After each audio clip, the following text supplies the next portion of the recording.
Right, ఇక third round కూడా రానే వచ్చింది. థర్డ్ రౌండ్లో 3400 ఓట్ల ఆధిక్యంతో ఈరోజు నవీన్ యాదవ్ గారు అయితే ముందంజలో ఉన్నారని చెప్పవచ్చు. సో దీనికి సంబంధించి ఓవరాల్గా మనతో పాటు పొలిటికల్ అనలిస్ట్ నాగరాజు గారు ఉన్నారు. ఒక్కసారి వారి మాటల్లో తెలుసుకుందాం. సార్ నమస్తే, చెప్పండి సార్, అసలు దాదాపుగా 3 రౌండ్ల నుంచి నవీన్ యాదవ్ గారే ముందంజలో ఉన్నారు. అసలు దీనిపైన మీ అభిప్రాయం ఏంటి? ముఖ్యంగా నేను చాలా స్పష్టంగా చెప్పాను, అనేక అంశాలు జూబ్లీస్ ఎన్నికలు చెప్పాను, ముందుగా కూడా చెప్పాను.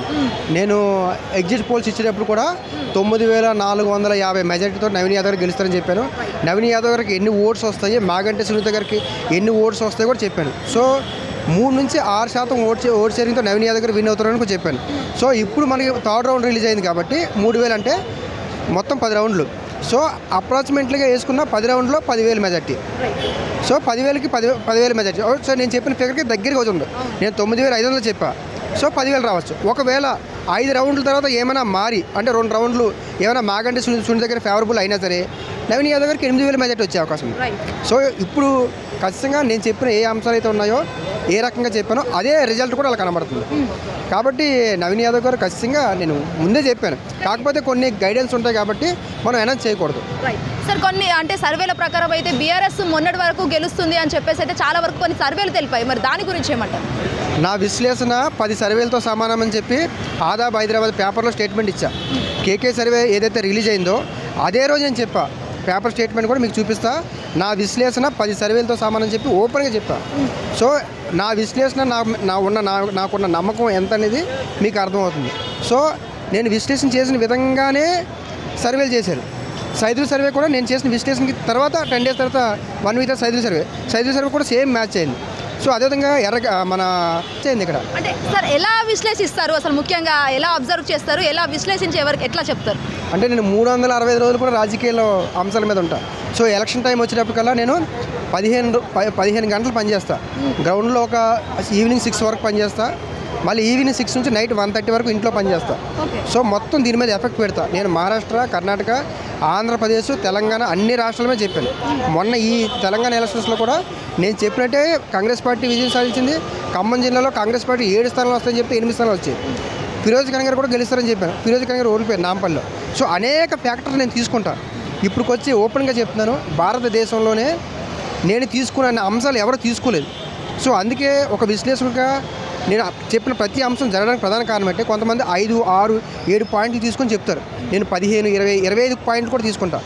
అందుకే నవీన్ యాదవ్ గారికి టికెట్ రాకముందు కూడా టికెట్ ఎవరికి ఇస్తారని అడిగినప్పుడు కూడా మీడియా వాళ్ళు నవీన్ యాదవ్ గారికి ఇస్తారు, నవీన్ యాదవ్ గారికి గెలిపే అవకాశం ఉంది, నవీన్ యాదవ్ గారికి కాకుండా ఇంకో వ్యక్తికి ఇస్తే కూడా గెలవరని చెప్పాను. సో అంత ఫ్యాక్ట్గా అంత క్లియర్గా చెప్పాను.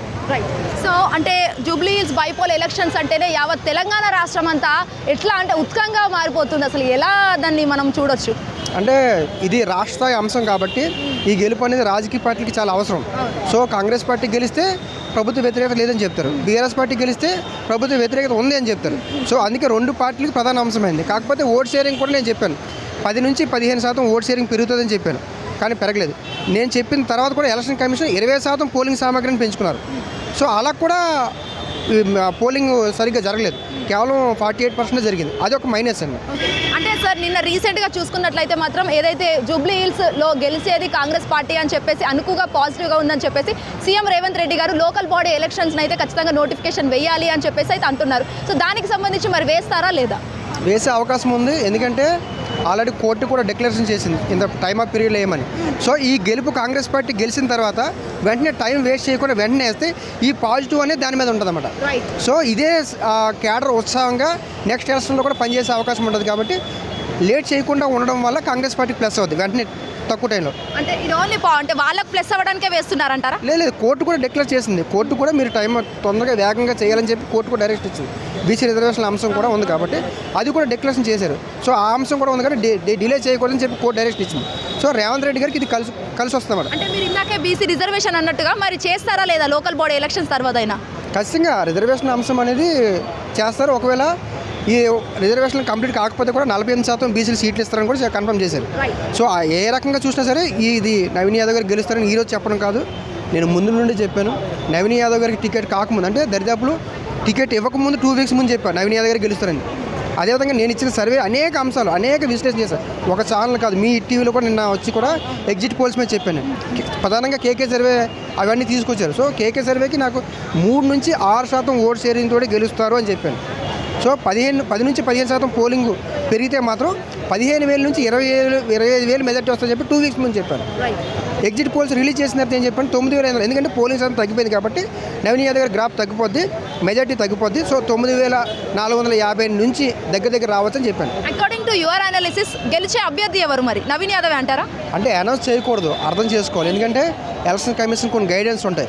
ఆ గైడెన్స్ ప్రకారం ఖచ్చితంగా చెప్పకూడదు కాబట్టి చెప్పట్లేదు. నవీన్ యాదవ్ గారు అందులో డౌటే లేదు. సో నేను అనుకున్నది ఏదైతే ఉందో అంటే నేను ఇది 3వ రౌండ్, సో 3వ రౌండ్కి వచ్చింది. మిగతా 2 రౌండ్లు దాటిపోతే కన్ఫర్మ్గా చెప్పగలుగుతారు. Right, thank you so much sir. చూసారు కదా పొలిటికల్ అనాలిస్టులు, వాళ్ళ అనాలిస్టుల ప్రకారం అయితే అటు పార్టీ శ్రేణులు కావచ్చు, అనాలిస్టులు కావచ్చు, నవీన్ యాదవ్ గారు గెలిసే అవకాశాలు కనిపిస్తున్నాయి అని చెప్పేసి అయితే వాళ్ళు ఫర్దర్గా చెప్పడం అయితే జరుగుతుంది. మరి అసలు చూడాలి 4th రౌండ్ లోపు ఏ అంశంపై అసలు బీఆర్ఎస్ ఎలా ఉంటుంది, కాంగ్రెస్ పార్టీ ఆధిక్యం ఎలా ఉండబోతుంది అనేది కూడా చూడాల్సి ఉంది. అప్పటిదాకా ప్రతి ఒక్క అప్డేట్ని మీరు హిట్ టీవీ కమెంట్ సెక్షన్లో కమెంట్ చేయండి. ఏ పార్టీ ఎక్కడ గెలుస్తుంది, ఏ రౌండ్కు ఎన్ని మెజారిటీస్ వస్తాయి, ఏ విధంగా రీజన్ ఏంటి అనేది కూడా ప్రతి ఒక్కటి కమెంట్ చేసే టైంకి మీరైతే కేటాయించడం అయితే ఇవ్వండి. సో వీడియో జర్నలిస్ట్ అజయ్తో శ్వేతంగా hit TV Jubilee Hills constituency.